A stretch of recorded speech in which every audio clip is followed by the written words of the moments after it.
අයිබෝවන් හිතවත් මිත්‍රවරුණි අද 2026 මැයි මස 10 වෙනිදා ඉස්සර දවසක් ගමරාලට වමන යනවා පොඩි කළුපාට දෙයක් ඒ වමන යන අතර දැකලා තියෙනවා. ඉතින් අල්ලපු ගෙදරට ආරංචි යනවා ගමරාලට කාක් පිහාට්ටක් වමන ගියා කියලා. පස්සේ කාක් පිහාට කාක්කෙක් වෙනවා. ඊට පස්සේ ටික වැඩි වෙලා අන්තිමට ගමරාල කාක්කෝ 7ක් වමනේ දැම්ම කියලා ගම පුරාම ආරංචි යනවා. මේ විදිහට ආරංචියක් මේ දවස්වල යනවා. පැලවත්තේ වලියකින් ජවිප ප්‍රධාන ලේකම් ටෙල්ලින්ට පහර දීලා හොඳටම තුවාල වෙලා රෝහල් ගත වෙලා. දැන් මේක මේ දවස්වල විපක්ෂයට හා රජයට විරුද්ධ අනෙක් අයට සමාජ මාධ්‍ය කරන අයට අතිශයම ආස්වාදය දෙන ප්‍රවෘත්තියක් වෙලා. සමහරු එක දිගට මාධ්‍ය සාකච්ඡා තිය මේක ගැන ජයග්‍රාහී අන්දමින් සමරන බවක් පෙනී යනවා. ඔවුන් අර සුපුරුදු ඊටම පහත් අන්දමින් අපහාස කරමින් ජවිපෙහා මාලිමාව ගැන ගෙන යන මේ ප්‍රචාරය තරමක විනෝදයකුත් පෙන්වනවා. හරියට මේ කොමඩි නාට්‍ය මාලාවක් වගේ.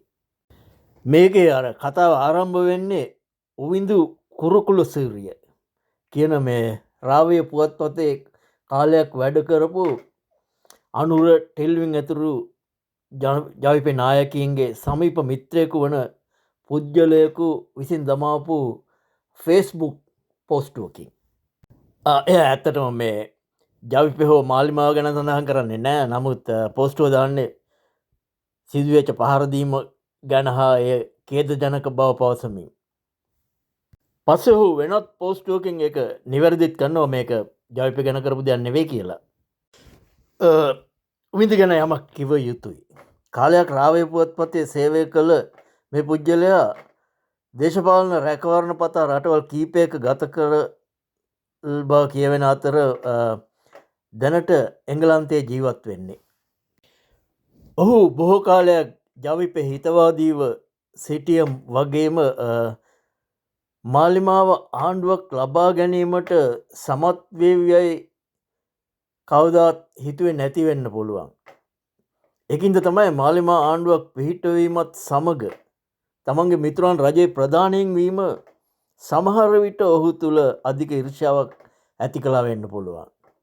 දැන් ඔහුගේ අභිප්‍රාය වෙලා තියෙන්නේ ආණ්ඩුවට දැඩි ප්‍රහාර එල්ල කරමින් ඔවුන්ගේ ගමන අඩාල කිරීම වගේ තමයි මට නම් පේන්නේ.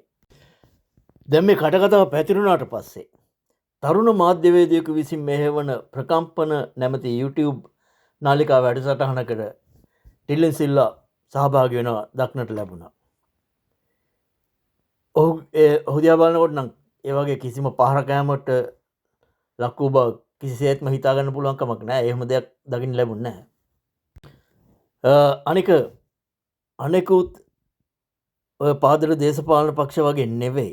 ජවිපේ හා මාලිමාව කියන්නේ ඉතාමත්ම සංවිධානාත්මක ඒ වගේම විනයගරුක පක්ෂයක්. ඔවුන් මේ වගේ පහත් තොත් එක්කට වැටෙනවා කියලා හිතන්න කිසිසේත්ම අමාරුයි.